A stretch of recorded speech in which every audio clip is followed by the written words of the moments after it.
जीवन में सही निर्णय कैसे लें, सही मार्गदर्शन कैसे प्राप्त करें।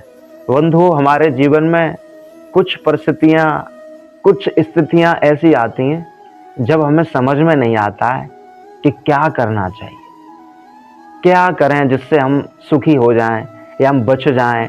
भाई, ऐसी बहुत से संकट आते हैं हमारे जीवन में, उस वक्त हमें नहीं परले पड़ता है, नहीं समझ में आता कि क्या करना सही है, क्या गलत है। तो इसके लिए मेरा यही कहना है, यदि आप अपने जीवन में सही निर्णय लेना चाहते हैं, सही मार्गदर्शन प्राप्त करना चाहते हैं, तो आप अपने से बड़ों की राय लीजिए। आप किसी बुजुर्ग को ऐसा चुनिए, या किसी संत को ऐसा चुनिए, या किसी ज्ञानी व्यक्ति को अपना ऐसा मित्र बनाइए जो समय समय पर आपका मार्गदर्शन कर सके। क्योंकि जैसे हम सब की एज, जैसे मेरी एज अभी 21 साल की है, तो जो अभी 50 साल का है, 60 साल का है, उसको ज़्यादा अनुभव है, उसको ज़्यादा ज्ञान है। तो ऐसे व्यक्ति की शरण में जाइए। ऐसा व्यक्ति वो संत भी हो सकता है, कोई ज्ञानी भी हो सकता है, कोई शिक्षक भी हो सकता है, तो कोई साधारण बुजुर्ग ही हो सकता है। तो आप अपने से ज़्यादा उम्र वाले व्यक्ति की राय लीजिए हमेशा कि क्या करना चाहिए, क्या नहीं करना चाहिए। ऐसा व्यक्ति आपको, ये समझ लो कि विपत्तियों से निकाल सकता है। आप जैसे कहीं फंसे हुए हैं, आपको नहीं परले पड़ रहा, नहीं समझ में आ रहा कि क्या करूं मैं, कैसे इस समस्या से बाहर निकलूं, तो यदि आप किसी अच्छे व्यक्ति से उसका मार्गदर्शन लोगे, उसकी राय लोगे, तो वो आपको सही रास्ता दिखाई देगा, वो आपको सही मार्ग दिखाई देगा।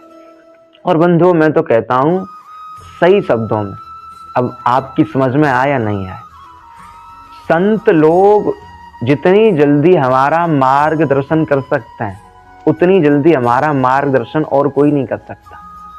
इसलिए हमेशा संतों के आश्रय में रहो। जब भी आपके मन में कोई भय वाला कोई क्वेश्चन आए, या जब भी आप समस्याओं से जकड़ जाएं, आपको चारों तरफ अंधेरा हो जाए, आपके चारों तरफ आपको कुछ नजर ना आए, तो एक सच्चे संत की शरण ग्रहण कर लेना। जो भी संत आपको प्रिय लगे, उसके पास चले जाना और उसके सामने अपनी समस्या रख देना। उन संत से कह देना, महाराज जी, ऐसी ऐसी बात है, मैं ऐसे ऐसे फंसा हुआ हूँ, बताओ मैं क्या करूँ, मेरा मार्गदर्शन करो।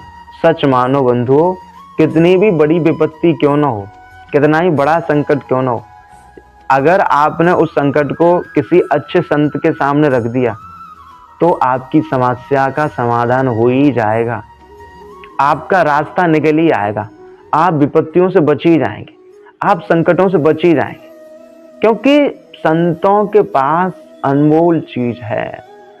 भाई, संत चाहे तो हाथ रख के ही व्यक्ति का बेड़ा पार कर सकते हैं, उसका जीवन सुखमय बना सकते हैं। पहली बात तो यह है कि सही निर्णय लेने के लिए संतों की शरण में जाओ। और दूसरे नंबर पर अपने जीवन में भगवत गीता का आश्रय लो। बंधुओं, श्रीमद् भगवत गीता सारी समस्याओं के समाधान से भरी हुई है। भाई, हमारे जीवन में अर्जुन की तरह समस्याएं नहीं है। अर्जुन जी के जीवन में तो भाई बहुत बड़ा संकट था, बहुत बड़ी समस्याएं थी। अर्जुन जी को तो ये तक समझ में नहीं आ रहा था कि मैं क्या करूं या ना करूं, लेकिन उन्होंने भगवान श्री कृष्ण से गीता ज्ञान सुना और अर्जुन जी का मूड खत्म हुआ। अर्जुन जी को पता चला कि क्या करना चाहिए, क्या नहीं करना चाहिए। अर्जुन को भी श्री कृष्ण से सही मार्गदर्शन मिला। ठीक उसी प्रकार यदि आप सब भी अर्जुन की तरह एक सही रास्ता जानना चाहते हैं, सही मार्गदर्शन जानना चाहते हैं, तो भगवत गीता का आश्रय लो। जिस प्रकार श्रीमद् भगवत गीता को सुनकर अर्जुन जी का मोह खत्म हुआ, अर्जुन जी की विपत्ति टली, अर्जुन जी को सही मार्गदर्शन मिला, ठीक उसी प्रकार यदि हम सब भी वर्तमान युग कलयुग में श्रीमद् भगवत गीता का आश्रय ले लें, तो हम सब भी सही निर्णय ले सकते हैं। हम सबको भी धर्म अधर्म पता चल सकता है, हम सबको भी सही मार्गदर्शन मिल सकता है। ठीक है, पहले नंबर पर भाई संतों की संगति करो सही निर्णय लेने के लिए। दूसरे पर भगवत गीता पढ़ो। तीसरे नंबर पर मैं आपको बता रहा हूँ, हमेशा धर्म युक्त करो।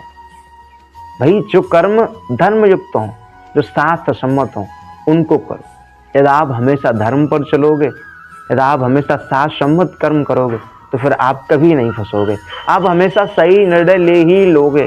आप कभी भी समझ लो अंधकार में नहीं जाओगे, हमेशा प्रकाश में ही रहोगे। इसलिए हर व्यक्ति से यही कहना है, या जीवन में अच्छा कोई बड़ा व्यक्ति बनना है या सफल व्यक्ति बनना है, जीवन में सही निर्णय लेना है, तो अपने जीवन में संतों का आश्रय लो, भगवत गीता का आश्रय लो और धर्म युक्त कर्म करो। राधे राधे।